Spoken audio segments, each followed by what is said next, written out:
But on the other hand, you have companies like Xerox or Technova or Heidelberg, which will be happy to sponsor events which bring your customers together. Okay? And where some of these ideas of share to benefit, what are the benefits to the customers of new technology or new possibilities or new ways of thinking, need to be communicated, which is not happening. I attended a corrugators conference recently where the packaging buyer for Pepsi, she openly said, she said, your ideas are not getting across. We don't know what you people are doing or can do for us as far as the things that we are thinking about. Okay? So in many cases, we need to take this forward. I think it may be a possibility. And in order to change, as recently in the FCPI conference, Dr. Mankad said, who's also from one of the SPJ institutes that operates out of Singapore, he said that for small businesses, for small family-owned businesses, you have to professionalize. And the first step may be simply to get a consultant. Consultant may be a bad word in some quarters. I think consultant was a bad word in the printing industry when it meant broker, when it meant brokerage, when the guy is actually on the tape trying to sell you a machine or a densitometer. But I think there's a need, and I think there's a possibility now of having ethical consultancy, because you need an outside point of view. And you need professionalization. For a small business, a consultant may be the beginning of that professionalization. And you also have to keep in mind that in a small business, and when we're talking about generational change, it doesn't mean that everything that young people are thinking is wonderful. Okay? Young people do at times, especially if they are lucky enough to be born to a successful printer's family, young people may build a wall around themselves. Young people may say, I am what I am. Okay? And we need to be able to break down some of those walls that they build around themselves. So these are some other ideas. I don't think I need to go into each one of these. But essentially what we are saying is, and this is also, by the way, not my own idea. This is a slide that I have borrowed from Guy Gecht of EFI. He just said these kind of things at a users meet that took place just a few days ago.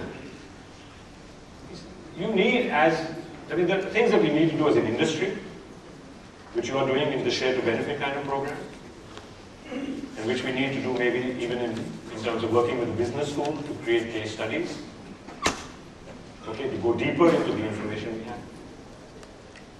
And there are things that you need to do as individual companies, which is, as has been said earlier, Dr. Rao said you need to look 6 months ahead. I'm saying as a printer, you need to be able to forecast 3 to 5 years ahead. Okay? And that's not going to happen out of the air or looking on the internet. This is something you're going to have to invest in, to develop your own kind of forecasts for your own economy and your own different kinds of things. The other thing is that as individual companies, they want to thrive, you can't stop innovating. You have to keep innovating. You have to keep investing. And you have to work with companies that invest in innovation. Okay? These are the companies who are sponsoring you today. Okay? These are the kind of companies who constantly invest in R&D and in innovation. And I think that is the key thing. And the other key thing is, of course, that you cannot stop increasing the productivity. This is the last slide. I know we have only 3.5 minutes. I don't know how to squeeze Vasant in, but we'll manage. I think maybe the organizers will give us 5 minutes more. So basic issue is that are we just along for the ride? I like to use traffic metaphors. I enjoy the C-link and what it has done and the way different dynamics of traffic in Mumbai. I remember Gopal Krishna Modi when Bombay's concreting was being done maybe 20 years ago, and he was so optimistic that Bombay's traffic problems would be solved. Okay? And I see that now there is a whole new iteration of Bombay's traffic with Times of India showing all the new flyovers and metro and monorails happening. But there's a good chance that we could mess that up also. But to share with you how we drive in Delhi what we do is, we basically race each other to the next red light. We have a fundamental misunderstanding of what is a traffic light for. We do not understand the virtues of stopping, of turning off the engine, or being in neutral, and then having the opportunity to drive in third gear, fourth gear, fifth gear.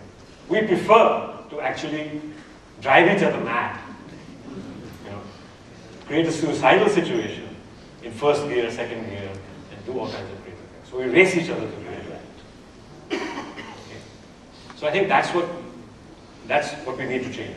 We need to think, we need to use our brain about how this traffic moves, what's going to happen. And we need to develop the foresight. We need to map the terrain and build a sustainable kind of high-speed rail network. Okay. Now, why doesn't a high-speed rail network not happen, for instance, between Delhi and Mumbai? It is, as Arnab Goswami pointed out, because no minister is interested in doing something which is going to take 10 years or 15 years. Because he's only thinking of the next 2 or 3 years before the next election. And he can't make enough money in a project which is 15 years. We saw what happened with Enron in Maharashtra. One government took a bribe, then the government changed and Enron had to give a bribe all over again.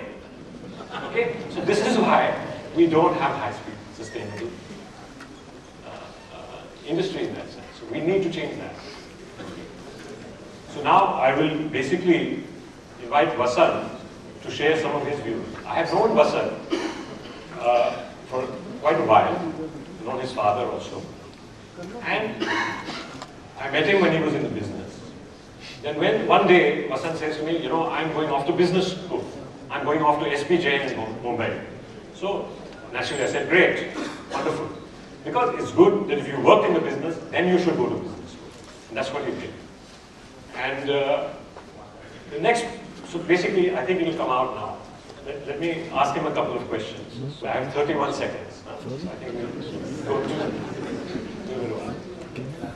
So Vasant, basically, what did you learn in business school? And how did it affect the family business at the time? How has the family business changed? How did you change?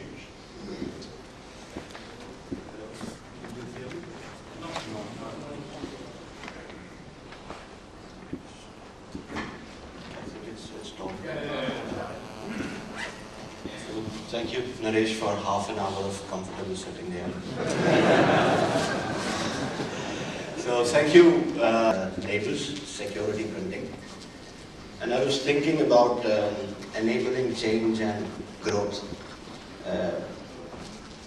What is growth? Can we define it?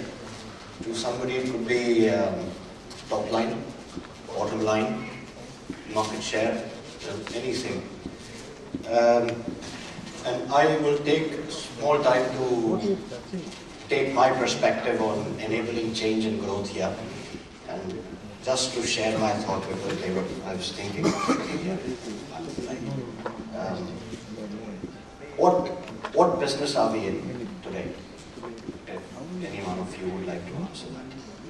Making money. Perfect.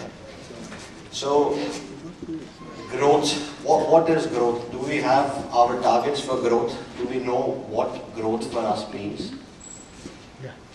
If we have a target and we need to grow, what is our current position? Once you have mapped that, then we can say, okay, we can change something and grow. Today we are all living under our own comfort zone. And if you can change something there,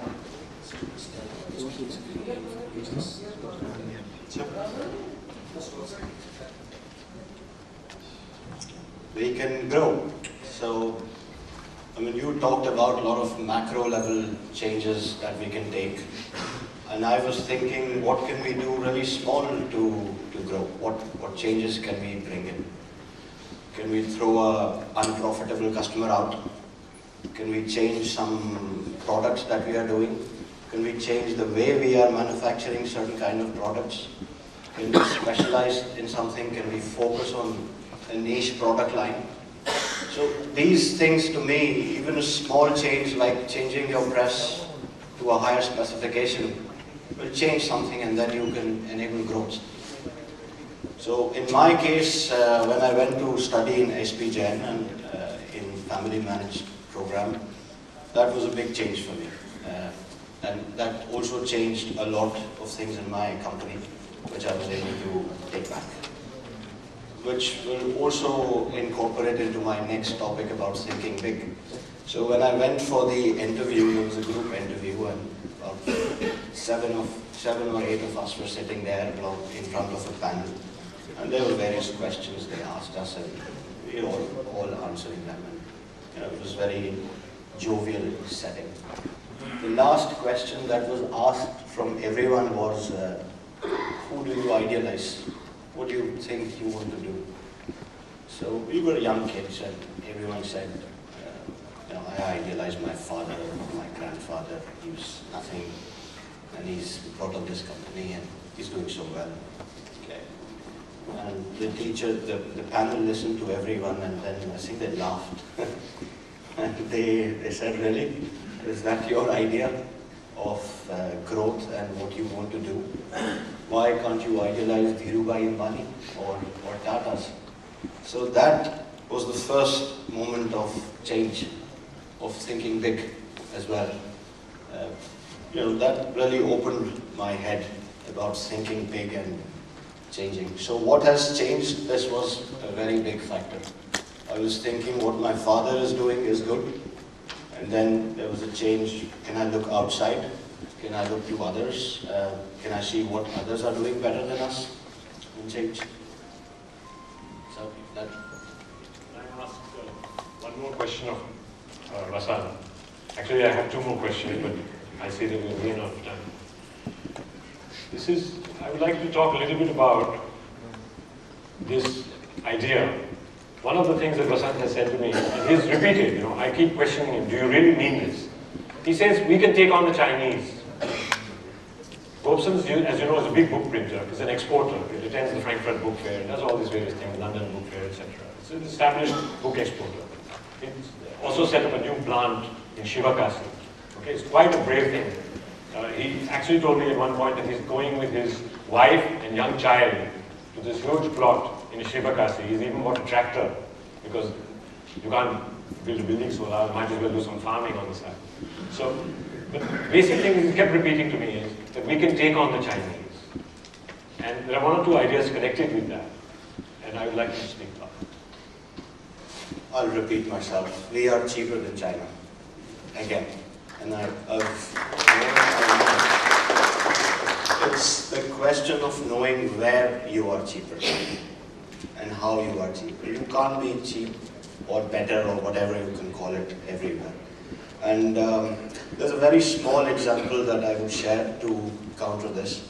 We just made a proposal to a very big client in Europe who was buying predominantly from China, about 80%, and 20% from Europe. And we asked him what is the reason for this distribution and what do you think about why this? And he said, we buy from China because it's cheaper, and we buy from Europe because it's faster. We need things fast. Sometimes we don't have plans and we need quick deliveries. And these are books. So we thought about it for a while. We learned more about his buying patterns and what kind of products. And fortunately, he was producing only two types of products, so very consistent. So we went back to our drawing board and we looked at his purchase orders and his inventory and his buying cycles and stuff like that. And then we went to him and said, look, we can give you in the same time these amount of books which you're buying from Europe. We will be cheaper than Europe. We may be expensive than China, I don't care. Are you willing to buy into this? So I will still save you 15-20% of cost over Europe, and I will deliver you in the same timeline as Europe. And that clicked very well with him.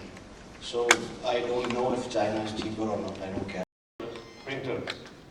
It's an actual city built on the theme of culture. And I know that the book printers of India, the larger book printers like Gobson's and some of the others, have been meeting over the last 2 or 3 years. Do you think this is a feasible idea? What is your idea, first of all?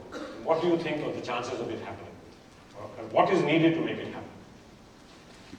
The idea stemmed out from a very simple fact that we need size for efficiencies and scales and economies and whatever. And the world is shrinking. There are a lot of global alliances and mergers across continents. So there's a printing company called RR Dominium, I'm sure many of you are aware, and they are servicing clients in every continent. And as an individual, we have restrictions in growth. So how can we counter such threats? What are the opportunities that we can take? And India traditionally has a bad name in export market. Not so much now, but people are scared about India and they are worried. So the concept was that if we can unite our strengths, and each company has a very unique positioning. They're all working for a different set of clients. They're producing different set of products. So there is very little clash. There may be overlaps, but those can be overlooked. So can we come together and form a sizable alliance? It could be something on the lines of a book city, and where we can go to the government and say, we want to create jobs and we want to create infrastructure, we need support, we need some subsidies, or we need power, whatever. Can we create a brand India and tell customers that, look, there's a group here which can satisfy your needs, from short runs to large runs, or whatever your needs may be. We have different sets, skill sets here, working together, and we can grow. And we took this to Frankfurt Book Fair last year, where we put up collective Indian printer stand, which was the first time that happened. So all the competitors were together, which was received very well. I mean, a lot of customers were scared. We were very happy with that. It's not a good thing, but you put some kind of inquisitiveness in customers' head, and they start thinking differently about India. Why are these people coming together? What is there? I mean, are they really keen to develop like this? Also, if you want to grow your business, if you really feel that you should be large printing companies servicing large accounts, then you have to have some specific size. So I was discussing business with a very close friend of mine, and he gave me a very small insight. Look, he has business of about $500 million outsourcing, and about 10 suppliers, averaging 5 million to about 50 million or something like this. So he said, I will not even consider you or India. Your size is 20, 30 million. I will never put a 5 million contract with you. So business is there. If I want to go and get it, I need to be a certain size. So we will get customers that we want to choose. So it's about your own personal preferences. What you want to do, where your skill set lies, what you perceive in future, what you want to really do. And then things will happen like that. I think, I saw the clock, it kept increasing. I didn't realize we were going that much over time. So I think we have taken our time. I would have liked to have had some thing, but unfortunately I myself took too much time. So I thank you. I just would like to leave you with one idea, which is that what I have been suggesting, what I think is practical, are some of the things like the share to benefit program for customers. And I think the other practical thing is that we need to turn our stories, our success stories, into case studies, which means we need for your companies, these companies, to come forward so that we can actually properly, objectively, academically, scholarly way document these stories, then we need to take these case studies and make them part of a course, either at SP Jain Institute or in IIM Ahmedabad, like the publishers have done, and have a 2-week course. Have a 2-week course on print management, or print future, or generational change. I think these are practical things that need to be done. Thank you. Thank you, Naresh. That was brilliant. Thank you, Vasu. I'm now going to request our Vice President, Mr. Feroz Reshambala, to please come up on stage and hand over a token of our appreciation to both these gentlemen.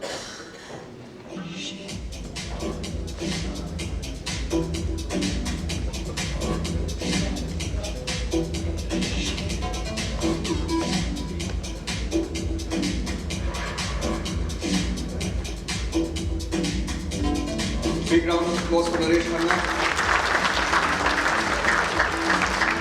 Thank you, Naresh. Big hand for the gentleman from boxing. Thank you so much.